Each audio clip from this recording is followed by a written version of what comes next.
વડોદરાના હરણી બોટકાંડના 11 આરોપીઓને મોટી રાહત મળી છે। 11 આરોપીઓની સેશન્સ કોર્ટે જામીન અરજી મંજૂર કરી છે।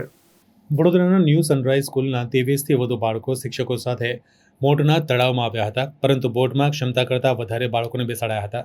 તેના કારણે તળાવના રાઉન્ડ વખતે બેલેન્સ ખોરવાતા બોટ ઊંધી થઈ ગઈ હતી, જેમાં વિદ્યાર્થીઓ અને શિક્ષકો ડૂબ્યા હતા। જોકે તાબડતોબ શરૂ કરાયેલ રેસ્ક્યુ ઓપરેશનમાં 10 બાળકો અને 2 ટીચરને બચાવી લેવાયા હતા, જ્યારે 12 વિદ્યાર્થીઓ અને 2 શિક્ષકોના મોત નીપજ્યા હતા।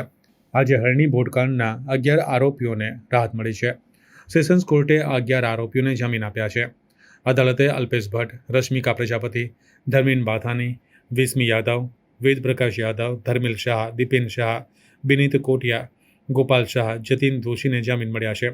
ઉલ્લેખનીય છે કે લોકસભાની ચૂંટણી બાદ હરણી બોટકાંડ દુર્ઘટનાના આરોપીને જામીન મળતા અનેક તર્ક વિતર્ક સર્જાયા છે અને પરિવારને ન્યાય મળે તેવી લોકમુખે ચર્ચા છે। આજે કોર્ટમાં ઘણા એવા આરોપીઓની જામીન અરજી હતી, જેમાં મારી માહિતી એક કંઈક નામંજૂર થઈ, બાકી તમામની નામદાર કોર્ટે શરતોની આધીન મંજૂર કરેલી છે જામીન અરજી।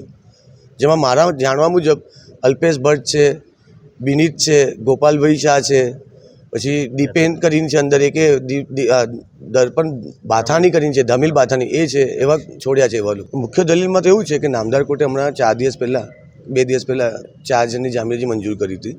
જ્યાં સુધી ગોપાલભાઈનું જે રોલ છે એમાં એવું જ હતું કે એ પણ ભાગીદાર હતા 10%ના, અને એ પણ કંઈ બોટિંગના કરારમાં પક્ષકાર હતા નહીં, અને કોર્ટે પણ અંદર નોંધ્યું છે કે બોટિંગની કાર્યવાહી જે હતી સંચાલન એ નહોતા કરતા। અને બીજું કે આ જે પણ જામીન અરજીનું તારણ છે, માત્ર જામીન અરજી પોતાની જ છે, એ કેસના ગુણદોષ માટેના નથી। મારે તો એટલું જ કહેવાનું છે કે વકીલ તરીકે જે મારા એથિક્સ છે, મારા એથિક્સ પ્રમાણે હું કોઈના માટે પણ વકીલાત કરી શકું છું।